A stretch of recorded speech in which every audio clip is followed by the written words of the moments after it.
Halo anak-anak, bagaimana kabar kalian hari ini? Bu Guru selalu mengharapkan kalian dalam keadaan sehat, seperti Bapak Ibu Guru di sekolah ini.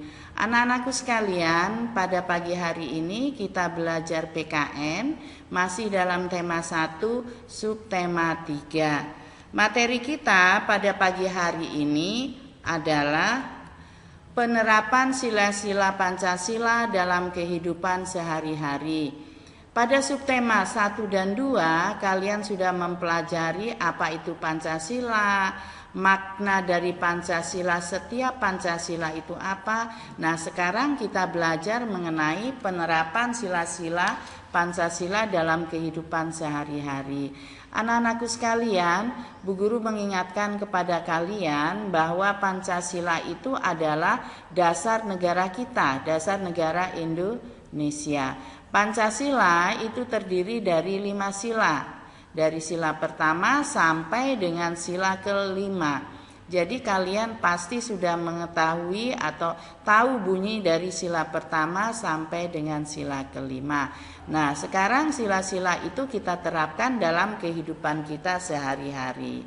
Jadi anak-anak, Pancasila adalah dasar negara Indonesia. Mengamalkan Pancasila itu berarti melaksanakan atau menunaikan dan menerapkan nilai-nilai Pancasila dalam kehidupan sehari-hari. Jadi anak-anak, penerapan sila-sila Pancasila ini kita dapat lakukan baik itu pada tumbuhan, hewan, ataupun pada sesama kita. Sekarang Bu Guru akan menjelaskan contoh penerapan sila-sila Pancasila dalam menyayangi hewan. Jadi makhluk hidup itu ada hewan, ada tumbuhan, dan manusia. Sekarang bagaimana penerapan sila-sila itu kita terapkan dalam hewan ya? 1. Melindungi dan merawat hewan sebagai tanda syukur kepada Tuhan. Itu adalah penerapan dari sila pertama. Sila pertama itu kita bersyukur kepada Tuhan karena kita telah diberikan hewan atau makhluk hidup yang lainnya. Yang kedua, memiliki kebanggaan terhadap hewan-hewan asli Indonesia yang unik. Jadi hewan-hewan yang langka itu kita bangga memiliki hewan-hewan tersebut. Itu adalah penerapan sila ketiga. Ketiga, melaksanakan kewajiban dan hak menyayangi hewan di sekitar kita. Itu penerapan sila keempat. Yang keempat, merawat hewan peliharaan yang sakit. Sama dengan manusia, kalau manusia sakit itu juga perlu dirawat, gitu pula dengan hewan. Jika kamu melihat hewan sakit, contohnya kucing. Kucing adalah hewan peliharaan yang sering sekali kalian pelihara di rumah. Kalian lihat hewan tersebut sakit, kalian rawat dia sampai sembuh atau sehat kembali, itu adalah penerapan sila kedua.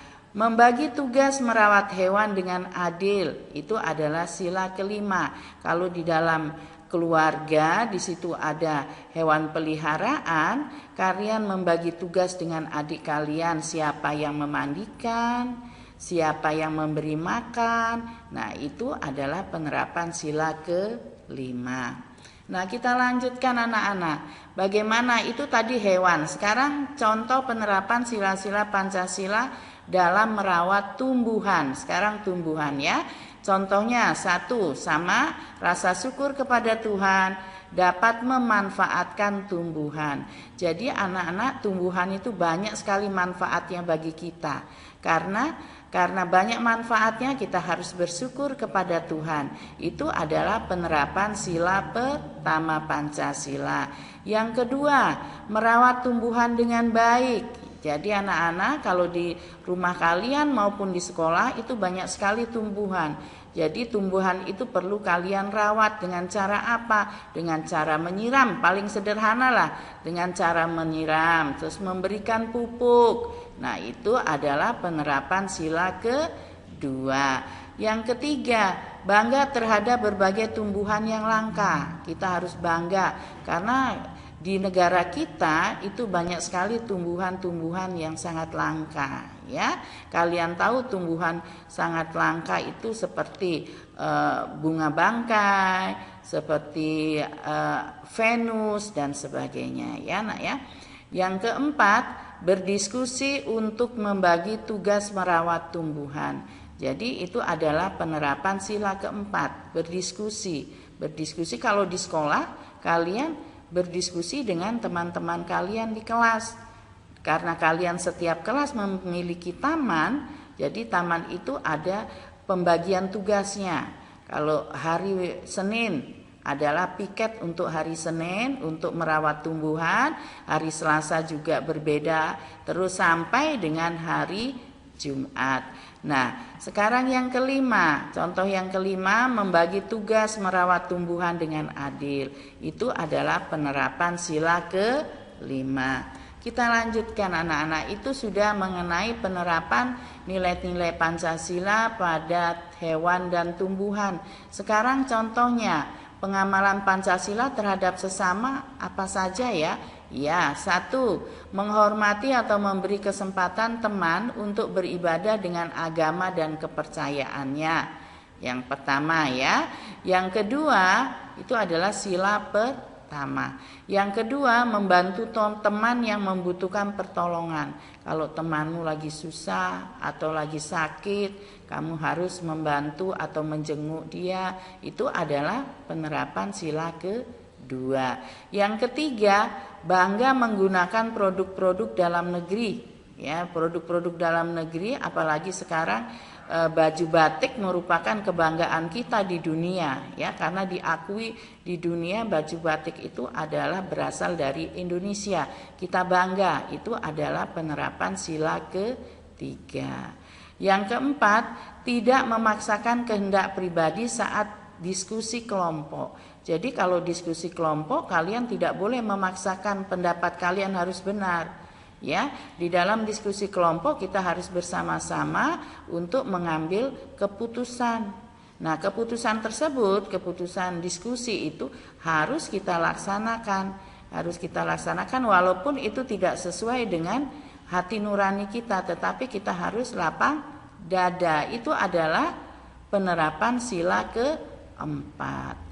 Nah, yang kelima, menghargai dan mengapresiasi karya orang lain.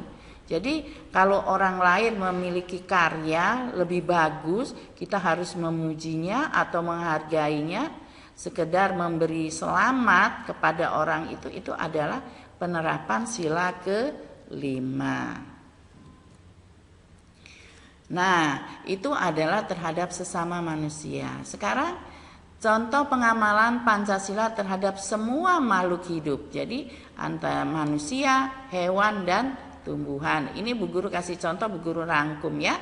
1. Menyayangi hewan dan tumbuhan sebagai rasa syukur kepada Tuhan. 2. Menolong hewan yang terluka. Yang ketiga, menjaga kelestarian hewan dan tumbuhan. Keempat, tidak menebang pohon secara liar. Yang kelima, melakukan penghijauan. Keenam, tidak menginjak tanaman hias. Ketujuh, tidak memetik bunga sembarangan. Ya, jadi anak-anak, materi kita PKN pada kali ini tema 1 subtema 3 cukup sampai di sini. Nanti Bu Guru kasih kalian tugas di classroom. Bu Guru harapkan kalian selalu menjaga kesehatan ya. Terima kasih anak-anak, selamat pagi.